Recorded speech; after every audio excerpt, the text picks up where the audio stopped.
Hey guys, how's it going? It's El Platano Loco back again with another video. This is number 6, about one third of the way. A lot of new archetypes are being released, and with the rotation, it's going to bring a very fresh meta because it is starting to get a little stale. But without further ado, let's get right into it. Our first card here is a Hunter minion, a 4 mana 5/2 with Rush and Battle Cry that reads, choose a friendly minion, gain a copy of its Death Rattle. So this thing is doing 20 things at once, which is insane, and you always want that out of a minion, but this one actually seems very insane. So first thing to note about the Lion here is it is a 5/2, so it's a 5/2 with Rush, very high attack, able to remove minions quite easily, anything up to probably 6-7 drop even, if the health lines up. But that's not even the best part about this. So the other thing is it gains a Death Rattle. You can copy a Death Rattle effect from another minion and instantly pop it because the health is very low. So this thing is pretty much like a glass cannon with a upside of gaining the Death Rattle effect. So I think that that's very strong. It's also a beast, so that beast tag is very strong as well. This thing is pretty much just like a value bomb overall. Gives you a very nice trade, and it also lines up with a Death Rattle that gives you extra value. I don't know anything bad about this card. I can't really say anything bad about this card. This thing kind of hits on all cylinders, and you can run 2 of it in a deck. So if you're going to be doing any kind of Hunter build revolving around Death Rattles, Lion is going to be one of your first options. I give this thing a 5 out of 5 only because it's doing so many things at once. The stat line is strong. It's Rush, so it does something immediately. It gives you a Death Rattle attached to this thing, and it's able to act proactively. So it's able to trigger that Death Rattle immediately. I really like this card. 5 out of 5. Our second card here is a Priest minion, a 2/3 Sethek Veil Weaver. So Sethek Veil Weaver is a 2 mana 2/3 priest minion that reads, after you cast a spell on a minion, add a priest spell to your hand. So with the rotation and Hall of Faming, Northshire Cleric, Divine Spirits, and Velen, as well as a couple of other cards, as well as the adjustment of other cards such as the Holy Nova and the like, I think that a new archetype they're trying to push is this tempo-based priest deck. Now, whether this is able to work out, I'm not 100% sure, but I think one interesting interaction with the Veil Weaver here and the Power Word Shield that's reduced down to 0 is this possibility of maybe some kind of Casino Priest, Casino Tempo Priest, maybe? Work with me here. But maybe we could get something rolling with Veil Weaver cycling into a Power Word Shield, into another Power Word Shield, and maybe other buff effects. So there's a possibility of that. The stat line, of course, 2/3 optimal, very strong, with an upside of giving you, the opportunity to cycle through and give you those potential outs when you need them, or maybe saving you in a pinch by cycling into some possible heal against aggressive decks, or maybe damage against control that you might need. So Veil Weaver is a very interesting card, a good amount of versatility, but I feel like Priests, their identity is kind of like in limbo right now. So I'm going to wait to see what else the expansion has to offer as far as support for the Priest class. But pretty solid card. I'm going to give Veil Weaver a 3 out of 5.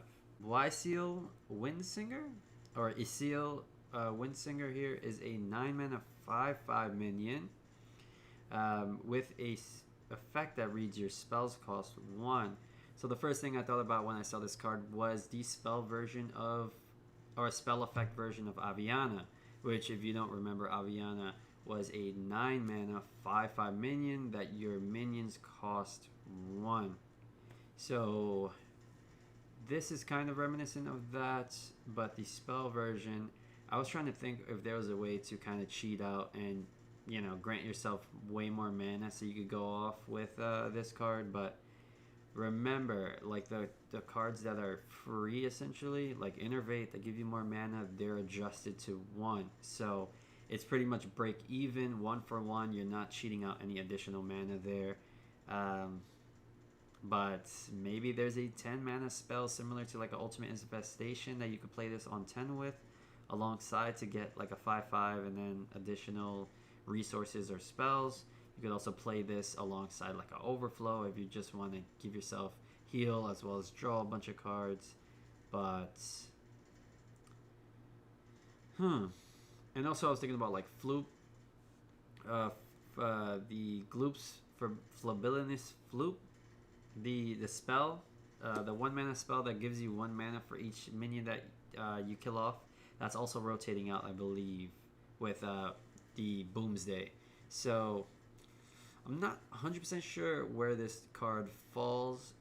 I think it's just going to be one of those things that you play on a late game turn, as on a 10 mana turn, to give yourself a quick tempo, or just cash out one minion for 5/5 and then a big spell, replenish your hand or heal yourself up.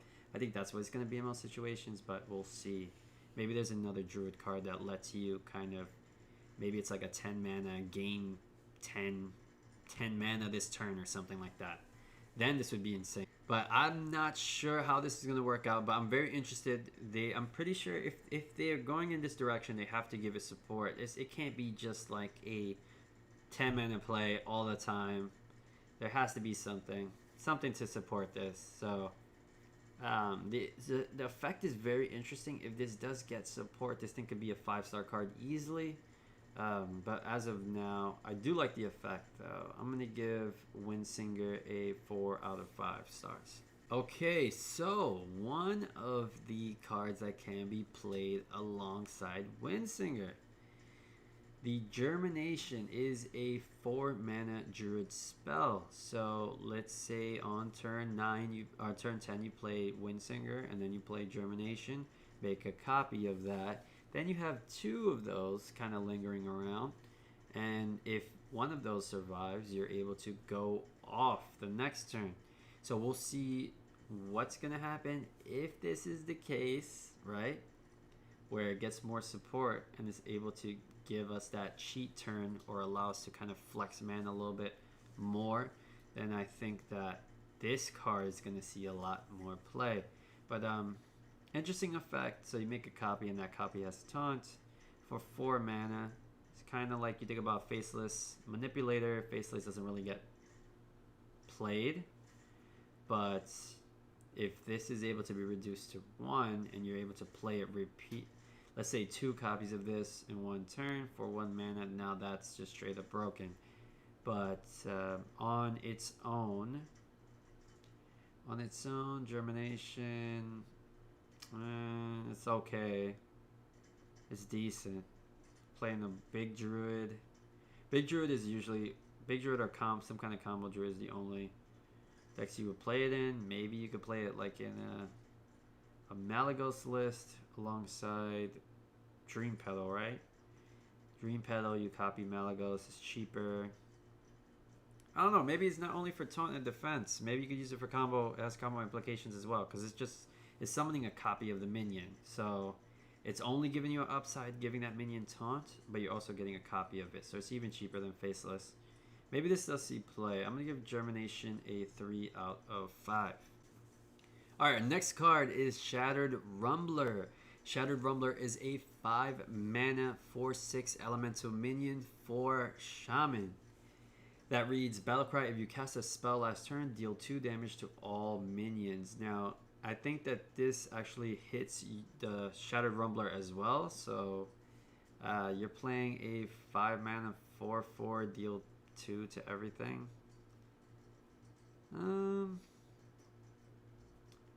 This is decent. It's definitely going to be seen in a control Shaman. It's more of a control. They're getting so many control-y tools, not really anything super aggressive, which is interesting. So it means they're kind of pushing away from more aggro, bloodlusty Shaman, token Shaman, to more of a control variant. It's okay. I mean, you're also damaging your own minions, so you're usually going to kind of play this as a standalone. just to clear up a bunch of small things, which is alright. It also has a requirement: you cast a spell last turn. It's a 4/6. You deal 2 damage to all minions. I don't know. I don't think this is that good. Shadow Rumbler, I'm going to give a... What did I give Shadow Rumbler? I'm also going to give it a 3 out of 5 stars. Our next card here is Maggot. Maggot is a 4-mana 12/12. Okay, buddy. Okay, slow down. You gotta have some kind of restrictions, right? Right? Ah, there it goes. Dormant. Battlecry, summon 3/1/3 enemy warders. When they die, destroy all minions and awaken. Okay. So this thing is pretty spicy. A lot of things going on here. So first of all, you play this.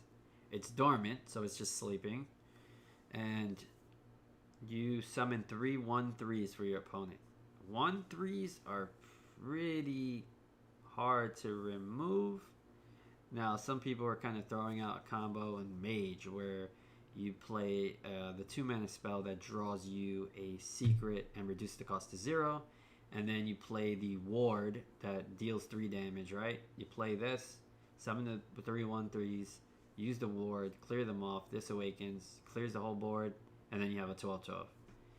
But that's a lot of setting up, and what if you draw the secret before you're able to discount it? Or you're not able to summon all 3/1/3s because they're a very aggressive deck and they already have 5 minions on the board by turn 4. And when you play this, you can't get all 3 to summon. Because that's another thing. If you only summon 2 out of the 3, or you only summon 1 out of the 3, and their board is already at 6 or 5, this does not ever wake up. It just stays dormant. So you pretty much wasted your mana and wasted your turn, and you also gave your enemy a bunch of tempo on you. So I think the Magtheridon is in a weird state where we're trying to figure out exactly which deck it fits in. If you're able to pull this off, a 4-mana 12/12 is bananas. Not many decks could really remove that. You got Priest with Shadow Word Death. You got Big Game Hunter. That's kind of it. And then the other Priest spells was Sap. So there are some answers to it, but they're very limited. There's only like about 3-4 cards probably that deal with this thing by turn 4. So if you're able to make it work, this is really solid, but the condition seems very difficult. The cool thing is it does have like a twisting nether effect before it wakes up, so that's also really awesome. But I don't know, man. I'm going to give Magtheridon I'm going to give it a 4 out of 5 because I think that people are going to make this thing work. I think that people can make this thing work. I'm going to say that again. I think that people can make this thing work. Our next card here is Imprisoned Vile Fiend. Imprisoned Vile Fiend is a 2-mana 3/5 demon that reads dormant for 2 turns, and then when it wakes up, rush. So the initial investment of 2 mana. Then after that, you get a 3/5 with rush. Not very impressive. You'll probably remove 1 minion or 2. That's probably where it maxes out. But it's just, I think this is more so made for arena. Just a vanilla statted minion. I don't know. Not impressed. Imprisoned Vile Fiend, 2 out of 5. Our last minion here is Alar. Alar is a 5-mana 7/3 elemental that reads Death Rattle, summon a 0/3 Ashes of Alar that resurrects this minion on your next turn. And I did get a chance to look at the token that this does generate when it does die, and the Ashes are a 0/3 minion. I'm trying to see here, because then the Ashes does have to survive. So the Ashes have to survive until your next turn to resurrect this. And then you get another Alar, which is a 7/3. I think where this gets interesting is maybe in Hunter, with the death rattle shenanigans that they have, maybe they're able to kind of copy the Ashes and summon a bunch of 7/3s. But then again, I feel like maybe that's reaching a bit too much. The effect is interesting. I don't think that it's that good. You only could run a 1-up. It does have elemental tag. I'm gonna give it a 2 out of 5. And that's it for part 6 of our video. I hope that you guys enjoyed. We're gonna be up and running with part 7 very, very soon, so stay tuned for that. If you haven't liked or subscribed and you enjoyed the content, make sure to leave a like and subscribe. It really does help out the channel. Make sure to follow us on Instagram as well as Twitch. We're gonna leave a link in the description box below, and we're also gonna have the tags up here on the screen, so make sure to check those out. As I said before, thank you so much. We'll see you in the next one, guys. Peace.